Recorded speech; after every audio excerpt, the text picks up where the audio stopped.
A black businesswoman, fresh from closing the biggest deal of her career, steps into first class with her family, ready to celebrate. But the moment they sit down, everything changes. A fellow passenger questions their presence. Whispers ripple through the cabin. And just minutes later, a flight attendant asks to verify their boarding passes twice.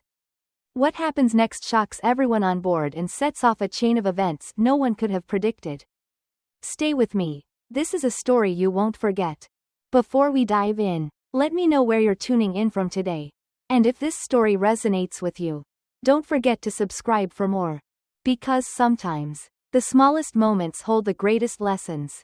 Naomi Evans stepped into the terminal, her children flanking her like small satellites caught in the quiet gravity of their mother's poise. The hum of the airport wrapped around them, a dull roar of wheels dragging against linoleum. Overhead announcements muffled beneath layers of casual indifference. David followed closely, pulling their luggage with one hand and resting the other gently on his son Daniel's shoulder. Naomi's daughter, Maya, clung to her side, wide-eyed but silent, absorbing the choreography of movement around her. It was the first family trip they had taken in years. And the first time, Naomi reminded herself that the four of them would sit together in first class. She felt the weight of that detail. Not because it should matter, but because she knew it did. "Mom, is first class really that different?" Maya asked, tilting her head up, eyes bright with curiosity. Naomi smiled, brushing a hand over her daughter's neatly braided hair. "It's quieter," she said, though the answer felt incomplete. David caught Naomi's gaze, offering a soft grin. He understood. The family moved toward the gate, past rows of seats filled with travelers tapping away on phones, sipping paper cups of lukewarm coffee, staring into spaces no one could see. The airport was a landscape of transitions. But Naomi always felt grounded here, a fleeting confidence earned through years of navigating spaces that questioned her presence. But even as they approached the boarding line marked first class, Naomi felt the shift. It wasn't loud. It rarely was. The man in front of them, tall and draped in the quiet arrogance of wealth, glanced over his shoulder. His eyes skimmed over David, then lingered on Naomi and the children. His expression didn't harden, but it narrowed, just slightly, as if adjusting to a sight that did not align with the smooth geometry of his expectations. Naomi didn't flinch. She had learned long ago how to hold her ground beneath the gaze of polite suspicion. The gate agent scanned their tickets, her smile professional but tight. Naomi caught the subtle hesitation in the flick of the agent's eyes. A brief pause that stretched longer than necessary as the barcode blinked approval. "Enjoy your flight," the agent said, though the words sat too carefully in her mouth. Maya tugged on Naomi's sleeve. "Why did she look at us like that?" Naomi knelt, adjusting the collar of her daughter's coat with slow precision. "She wasn't looking at us," Naomi said softly, smoothing the fabric. "She was looking at what she thought she saw." David lifted the bags, leading them down the jet bridge. The weight Naomi carried wasn't in the luggage. It was in the air, thick with something unspoken. It was the kind of weight she could never quite set down. Naomi Evans led her family down the narrow jet bridge, the soft echoes of their footsteps swallowed by the hum of the aircraft waiting at the gate. Maya's small hand slipped into Naomi's palm, and though the child said nothing, Naomi felt the unspoken question lingering there. David walked slightly ahead, his broad frame casting a protective shadow over their son, Daniel, who craned his neck to catch glimpses of the plane through narrow slats in the bridge's walls. Naomi straightened her shoulders as they stepped into the cool hush of the first-class cabin. She was no stranger to this space, but familiarity had never quite softened the sharp edges of arrival. She felt the eyes before she saw them. The businessman in seat 3B adjusted his tie, shifting as if Naomi's presence unsettled the invisible balance around him. An older woman in the first row peered up from her tablet, the lines around her mouth tightening in faint disapproval. Naomi guided Maya to their seats. David lifted their luggage into the overhead compartment, his movements fluid, practiced. But Naomi noticed the slight stiffness in his shoulders. It was subtle, the way the atmosphere thickened, like a room holding its breath. Daniel climbed into his seat by the window, his fingers pressing against the glass. Maya leaned into Naomi's side, their matching braids brushing gently as they settled in. Across the aisle, the businessman's eyes flicked toward them again. Not long enough to be considered rude, but enough for Naomi to feel it. This was the second step. First came the glance at the gate. Then the glance in the cabin. The quiet arithmetic of assumption. Measuring whether they belonged. A flight attendant appeared, her smile practiced but polite. "Welcome aboard," she said, scanning their seats with a flicker of surprise she masked too late. Naomi returned the smile but said nothing. As the attendant moved further down the aisle, Naomi heard it. The low murmur of the businessman leaning toward the woman in seat 3A. "I didn't think they allowed families with young children up here anymore," he said, his voice just soft enough to pass as casual, just loud enough to carry. The woman nodded faintly, not agreeing but not disagreeing either. She returned to her reading, though Naomi doubted she had absorbed a word. David caught Naomi's eye and shook his head, leaving it, his look seemed to say. But Naomi wasn't sure she could. She had spent years navigating the delicate architecture of these spaces, careful not to disturb the fragile order that people like the man in 3B seemed to guard so fiercely. Still, she wondered how long she could sit beneath the weight of being out of place in plain sight. The cabin door closed with a soft hiss, sealing them in together. Naomi folded her hands over Maya's, holding them gently but firmly, as if to anchor them both to something steady. The plane had yet to leave the ground, but already, Naomi felt as though she were climbing. The plane had barely begun to taxi, but Naomi Evans could feel the altitude shifting. It wasn't the rise of the wheels or the dip of the wings. It was something quieter, more insidious. Across the aisle, the man in 3B adjusted his cufflinks with unnecessary precision, his eyes fixed on the glossy in-flight magazine but not reading a word. Naomi recognized the posture, the stiff pretense of distraction that followed too many stolen glances. David sat calmly beside Daniel, pointing out the runway lights as they flickered past the window. But Naomi noticed the way his hand rested on their son's knee, a silent message that said, "I see it too." Maya leaned against Naomi, her small head tucked beneath her mother's arm, blissfully unaware of the subtle currents circling the cabin. And yet, the cabin was not silent. It whispered in the rustle of newspapers folded too deliberately, in the half-smiles and unspoken commentary that passed between strangers who shared no words but seemed to agree on something just the same. The plane lifted, pressing Naomi into her seat. But the weight she felt had nothing to do with gravity. It happened somewhere over Virginia. A flight attendant, blonde, neat, no older than 30, approached their row with the hesitant grace of someone about to disturb something delicate. "Ma'am," she said, leaning in toward Naomi, her voice soft but firm. "May I see your boarding passes again?" The question landed with the subtle force of an insult dressed as procedure. Naomi felt David stiffen, though his face betrayed nothing. "Is there an issue?" Naomi asked, her tone even. The attendant smiled, that thin, professional smile Naomi had learned to decode long ago. The kind that lived somewhere between apology and justification. "No issue at all," the woman said, as if that made it better.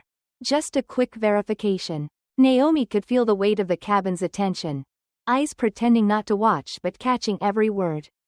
She reached into her bag slowly, deliberately, drawing out the slim envelopes that held their boarding passes. The attendant took them carefully, studying them as though the paper might betray a secret. Across the aisle, 3B shifted slightly in his seat, his eyes flicking up from his magazine just long enough for Naomi to catch them. There it was, the unspoken accusation that whispered, "Did you really pay for this?" The flight attendant lingered too long. Long enough for Naomi to know she wasn't reading anything at all. Naomi let the silence stretch between them, refusing to fill it. Finally, the attendant cleared her throat and handed the passes back. "Thank you," she said. Naomi took them without responding.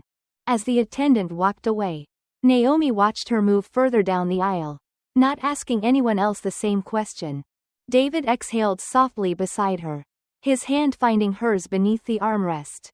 "You okay?" he whispered. Naomi nodded, though she wasn't sure. Maya, still pressed into her side, looked up with curious eyes. Why did she ask for our tickets again? the girl asked.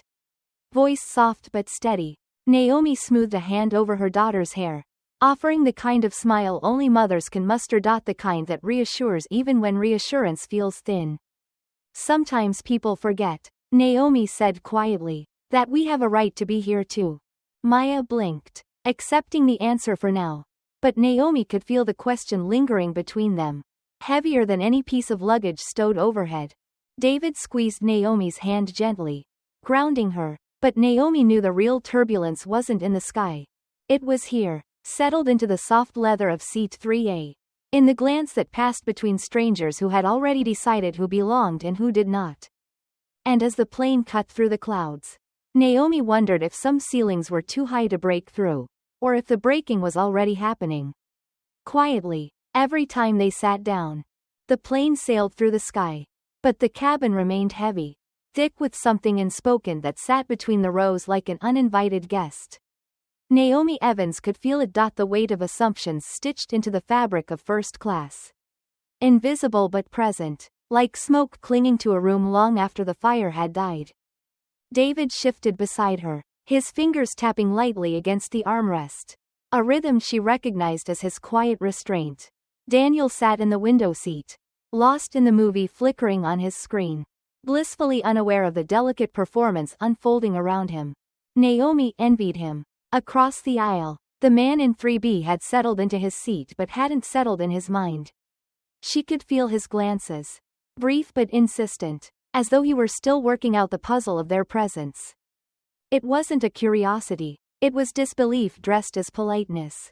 Naomi let her eyes drift to the seat in front of her, focusing on the small screen embedded in the headrest.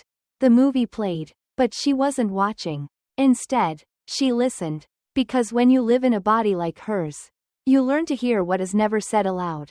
The shuffle of papers, the clearing of a throat, the way passengers leaned closer to their seatmates, lowering their voices just enough to feel discreet but not so low that Naomi couldn't hear the edge of their conversation.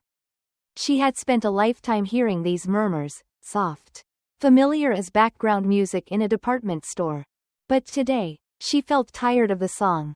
The flight attendant passed through the aisle, offering water with the same brittle smile she'd worn when she'd asked for their boarding passes.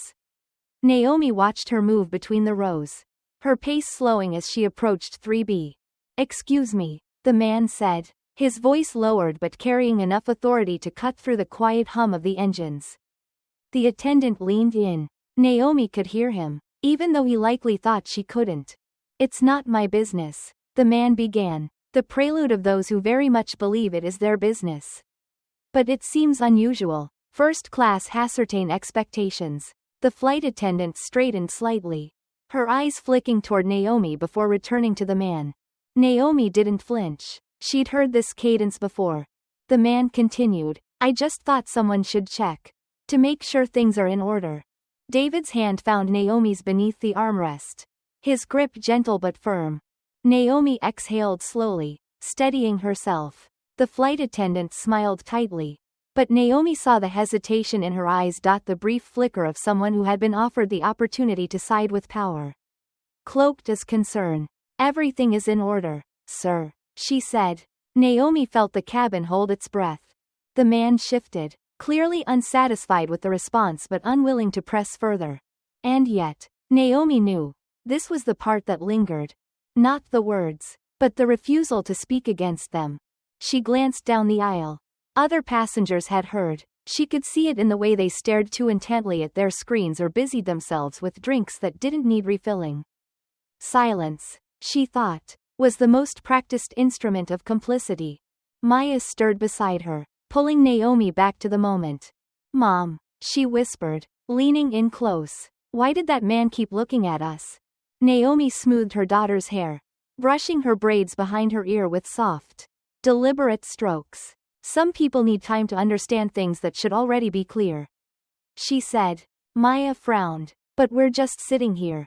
Naomi smiled gently. "I know, baby." Maya's eyes flickered toward 3B, narrowing slightly. "Do we have to move?" she asked, her voice small but steady.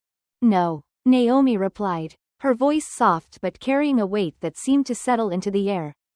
We stay exactly where we are. Maya nodded, leaning her head against Naomi's side. And as the plane cut through the sky, Naomi felt the man in 3B shift again. But this time, she didn't meet his gaze. Let him sit with his questions. Let him wrestle with the quiet. While Naomi carried the weight of generations who had been asked to prove, explain, and justify the space they occupied. She was tired of explaining. The seat beneath her was earned, and she had no intention of surrendering it to anyone's disbelief. The cabin lights dimmed, casting soft shadows over the first-class seats. The hum of the plane droned steadily, but Naomi Evans could feel the tension threading through the air like static before a storm. Maya had fallen asleep against Naomi's side, her small hands curled beneath her cheek. David sat still, but Naomi could sense the subtle coil in his posture. The way his shoulders held the shape of restraint. Across the aisle, the man in 3B stirred, his gaze lingering just long enough for Naomi to notice. He was no longer hiding it. Naomi let him look. She had spent years existing under the gaze of men like him. Men who saw her presence as something that needed justification. Something that required explanation beyond the simple truth that she belonged. But tonight, she was too tired to perform the quiet rituals of proving. The flight attendant returned, offering dessert options and coffee refills. Naomi declined with a polite nod. But when she glanced at the tray across the aisle, she noticed the untouched cake resting beneath the flicker of the man's reading light. He wasn't eating. He was thinking. Naomi wondered if he even recognized the weight he carried. The burden of expectation passed down through boardrooms and country clubs. Through whispered conversations on golf courses and over dinner tables where her name would never be spoken. He didn't need to say the words aloud. The pause between glances. The question wrapped inside the curve of his lips. The slight stiffening when David reached across to adjust Daniel's blanket. Each was a note in the same familiar song. Naomi turned away from the man and stared out the window. The darkness outside stretching endlessly, interrupted only by faint stars blinking in the distance. It struck her then. How vast the sky felt. How small the cabin was in comparison. How strange it was that something as limitless as the sky could shrink to the size of a seatbelt and a question that refused to leave the air. As if on cue, the man leaned forward. It was subtle, but deliberate. The kind of movement that invited conversation without demanding it. Naomi waited, her eyes fixed on the window, refusing to meet him halfway. "I'm sure you're used to traveling," he said finally, his voice pitched just loud enough to carry over the hum of the engines. David's head lifted slightly, his gaze sliding across the aisle without turning fully. Naomi let the words settle, rolling them around in her mind, dissecting the shape of what he meant but didn't say. "I am," she replied, her voice even, her eyes still focused on the horizon beyond the glass. The man nodded, as if her answer confirmed something he had been debating internally. "My wife and I," he began but hesitated, searching for footing. "We used to take our daughters on trips when they were younger. But never up here." Naomi finally turned, meeting his gaze directly. There was something tentative in his expression now, as if he were testing the water, unsure whether to wade deeper or step back onto solid ground. "We wanted them to earn it," he added, his voice softening, but the edge of the statement hung there between them. Naomi felt the familiar prickle rise along the back of her neck. She could have let it pass, could have smiled and nodded, allowing the man his small attempt at connection. But there was something in Maya's sleeping face, in the curve of Daniel's shoulders tucked under his father's arm, that made Naomi sit a little taller. "Perhaps," she said, her tone quiet but deliberate. "They earned it by simply existing in a world that isn't always eager to make room for them." The man blinked, shifting in his seat. Naomi watched the thought land in him, watched as he swallowed it down like something unfamiliar but not entirely bitter. "I hadn't thought of it that way," he admitted, though his words carried the weight of an apology he didn't know how to give. Naomi nodded once, gently. "You're not alone in that." And with that, she turned back to the window, letting the silence rest. The man didn't speak again, but Naomi could feel the shift, small, but real. The way a single stone can break the surface of still water and ripple far beyond where it lands. Sometimes, that was enough. Sometimes, it had to be. The cabin had settled into its evening rhythm, soft murmurs, the occasional clink of glasses. The slow dimming of lights that signaled the world above the clouds had grown quiet. Naomi Evans sat still, but her mind did not rest. She watched the man in 3B shift beneath his blanket, his eyes no longer searching for hers but still restless. His body betrayed the quiet unease that often follows moments of reflection too long avoided. David, beside her, had fallen into light sleep, but his hand still rested on their son's leg, an anchor even in rest.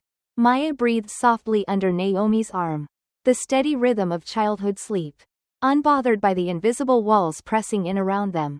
Naomi was awake, though, because Naomi knew that moments like this silence, this brittle truce. Was not peace. It was waiting. And she knew how long people like the man in 3B could wait. The flight attendant returned with warm towels, her steps careful, eyes skimming over Naomi as if she were looking for some indication that the earlier moment had passed without consequence. Naomi smiled politely, accepting the towel, but she felt the attendant's gaze linger too long. That was the thing about prejudice. It rarely came with raised voices. Most often, it came with glances that didn't know when to look away. The businessman spoke first, his voice cutting through the stale air like a letter opener against a sealed envelope.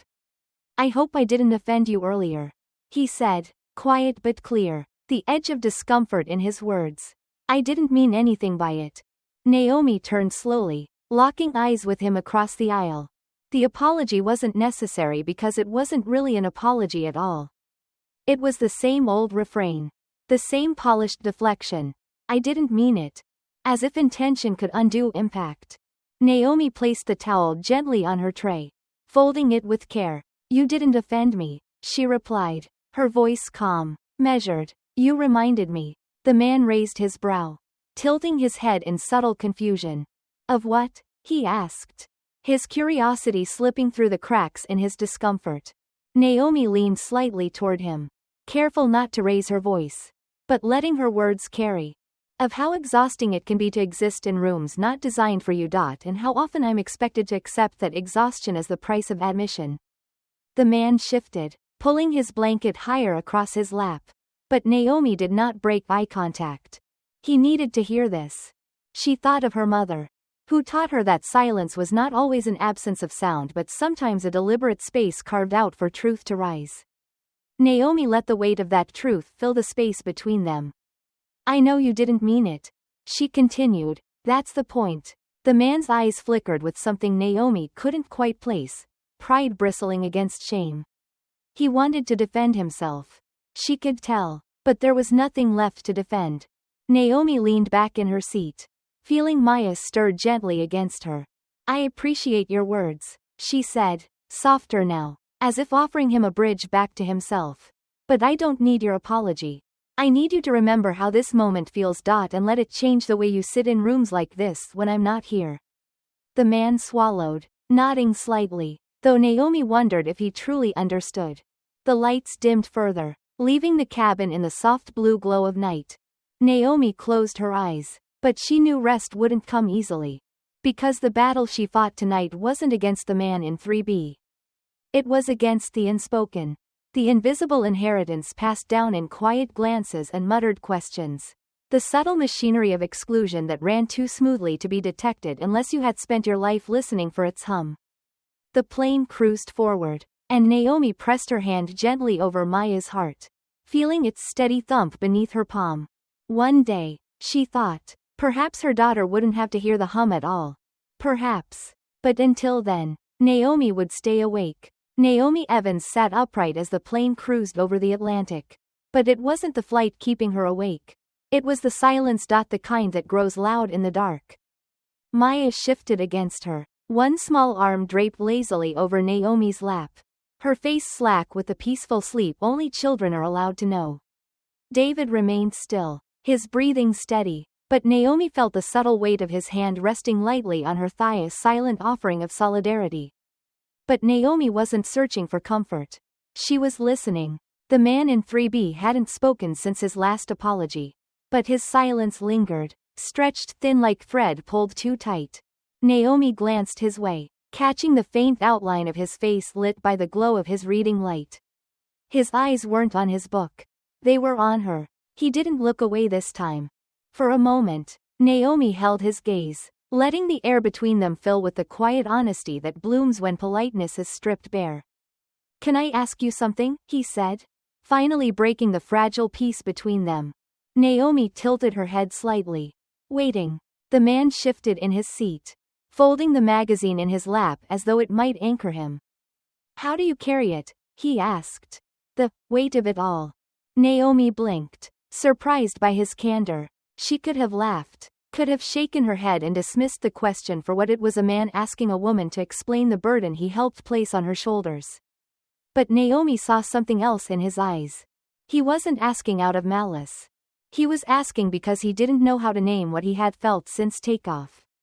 "Most days," Naomi said, her voice low but unwavering, "I don't have the luxury of putting it down." The man nodded slowly, his fingers tracing the rim of his glass. "Is that why you don't get angry?" he asked. Naomi's lips curled into the faintest smile. "I didn't say that," she replied. "But anger isn't always useful. Sometimes, the best thing I can do is let someone sit with the weight they've created for themselves." The man looked away, his gaze drifting to the window as if searching for an answer in the clouds. Naomi didn't fill the silence for him. It was not the first time she had been asked to explain herself to a man who held more power but carried less certainty. The difference was that tonight, she had no intention of offering him a lifeline. The cabin had become a quiet theater, and Naomi understood the role she played in it. The passengers around her, all pretending not to listen, waited to see if she would soothe the discomfort settling into the man's bones.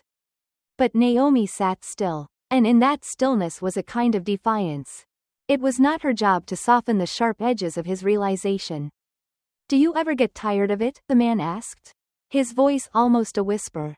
Naomi turned fully toward him now, folding her hands in her lap. "Yes," she said plainly, and then, after a pause, "but tired doesn't mean done."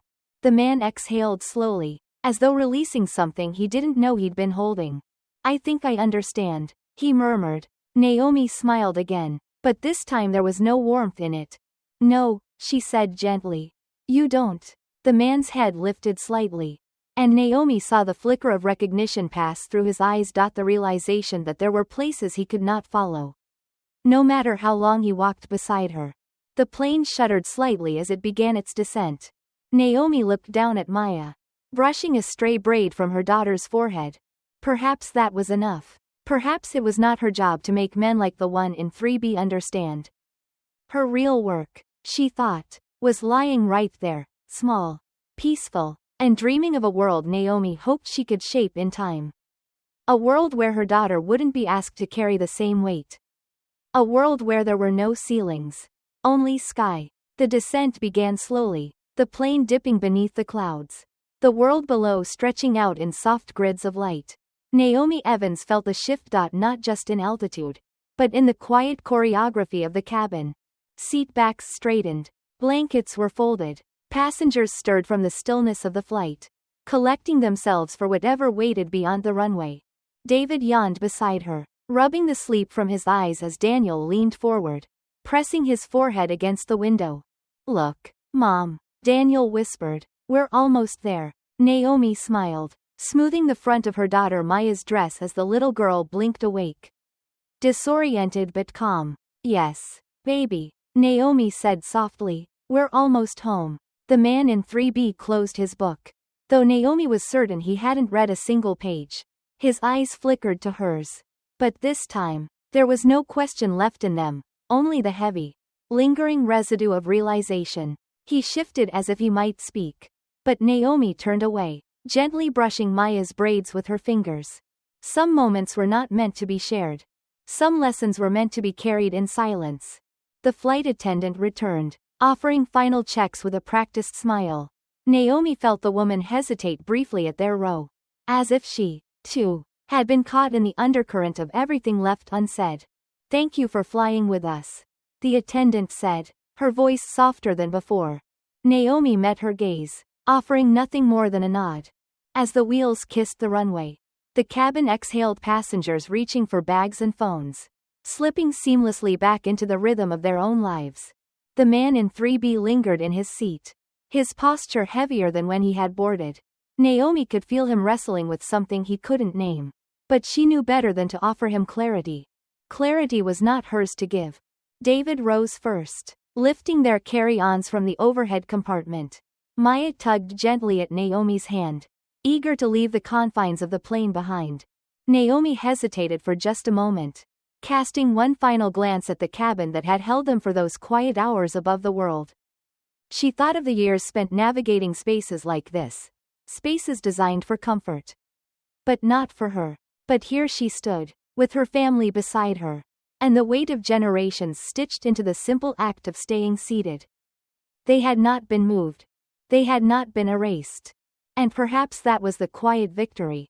As they stepped into the terminal, the air smelled of concrete and jet fuel. But to Naomi, it carried the faint trace of something else. Possibility. Behind her, the man in 3B emerged, his eyes following the Evans family as they walked ahead. Naomi did not look back. Because there would always be another flight. Another gate. Another room that asked her to explain her existence. But tonight, she left something behind. Not anger. Not bitterness. Just the quiet, unshakable truth that she had belonged in that seat. And that was enough.